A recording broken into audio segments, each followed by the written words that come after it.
30 rahasia di Minecraft yang di luar nalar part 4. Yang pertama, seberapa jauh TNT akan bertahan jika dinyalakan saat di udara? Jawabannya, saat terjun, TNT akan meledak saat sudah melewati 72 blok dari atas. Yang kedua, sebelum slab manapun ditambahkan ke Minecraft, yang pertama dari sekian banyaknya slab sebetulnya adalah dirt slab. Tapi meskipun dirt slab itu adalah slab pertama, dirt slab tidak pernah dimasukkan ke versi manapun. Yang ketiga, di snapshot 12W32A ada blok baru yang bernama Work in Progress. Meskipun blok ini belum sempurna, tapi aku yakin player veteran tahu kalau blok ini kita sebut the beacon block.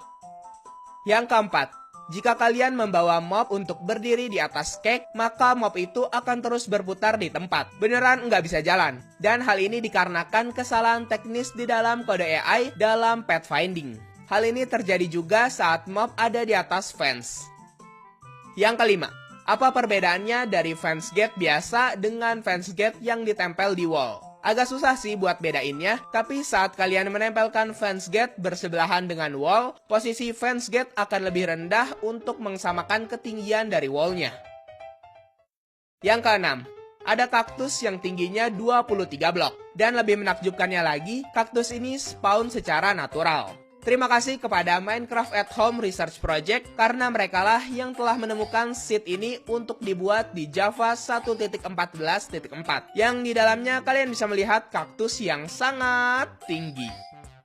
Yang ketujuh, jika kalian menaruh TNT pada slab terus dinyalakan, TNT-nya akan mempunyai radius ledakan yang lebih kecil daripada meledak di tanah. Bahkan ada beberapa percobaan di mana ledakannya hanya menghancurkan slabnya aja. Hal ini udah ada di bug tracker, tapi belum pernah di-fix sejak tahun 2014.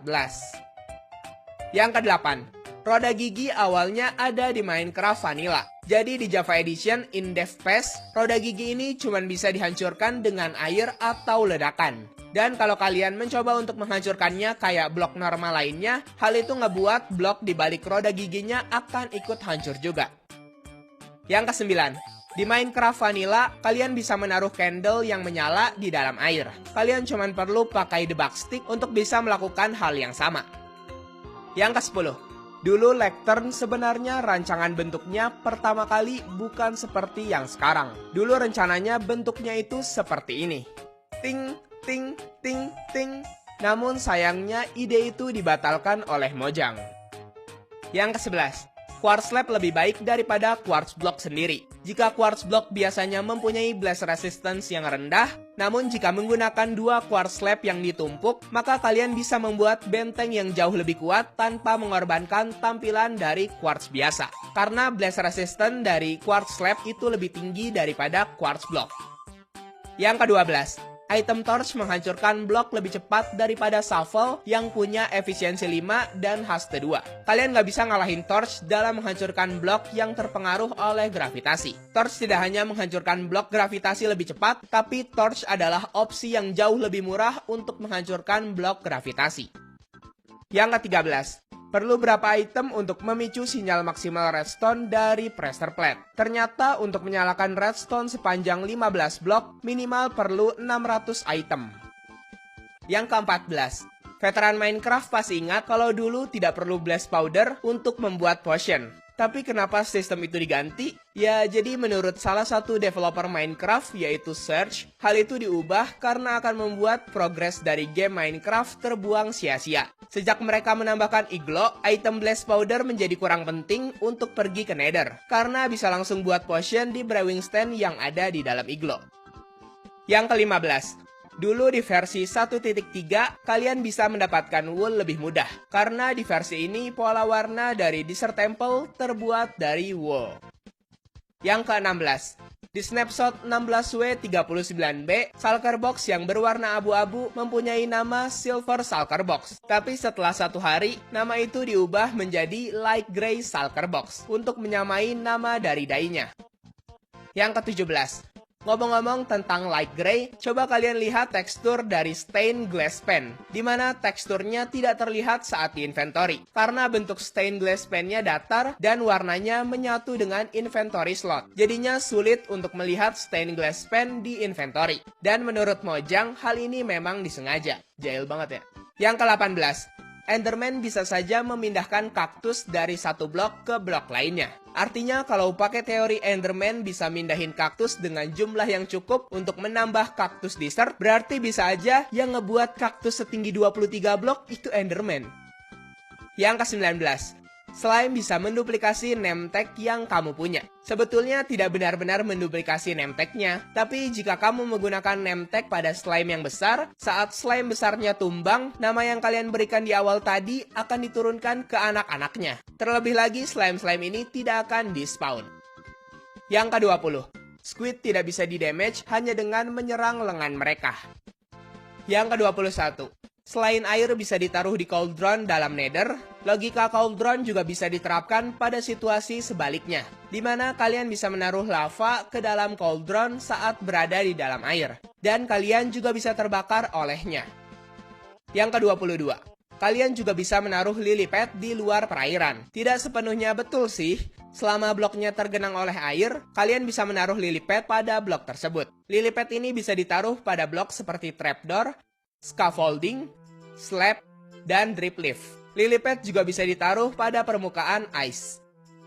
Yang ke-23, Desert Temple memiliki 3 lantai, dan hanya lantai paling bawah yang memiliki chest. Tapi sebetulnya lantai teratas memiliki kegunaan juga. Kalian mungkin akan sadar bahwa di dalam struktur lantai teratas itu sudah dipersiapkan untuk membuat beacon.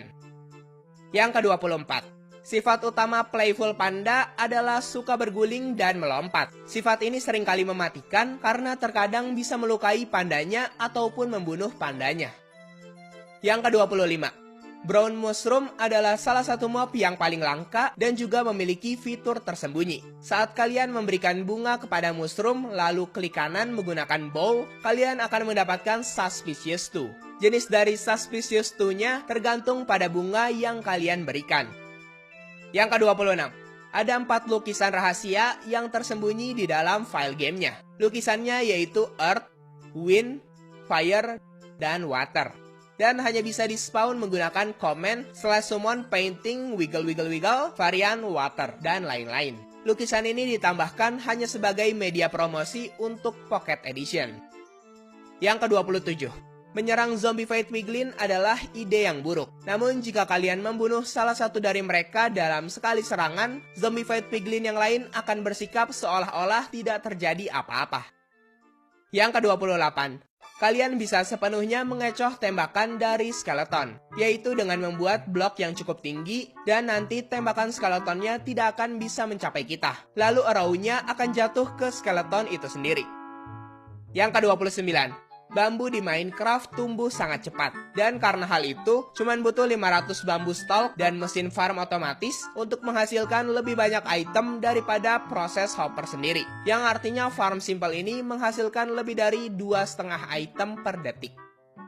Yang ke-30, like block adalah satu-satunya tekstur HD yang pernah ada di Minecraft. Tapi sekarang udah nggak lagi. Sebelum teksturnya berubah di snapshot 21W18A, tekstur like block di Java Edition mempunyai tekstur berukuran 32x32, yang dimana sekarang teksturnya berukuran 16x16.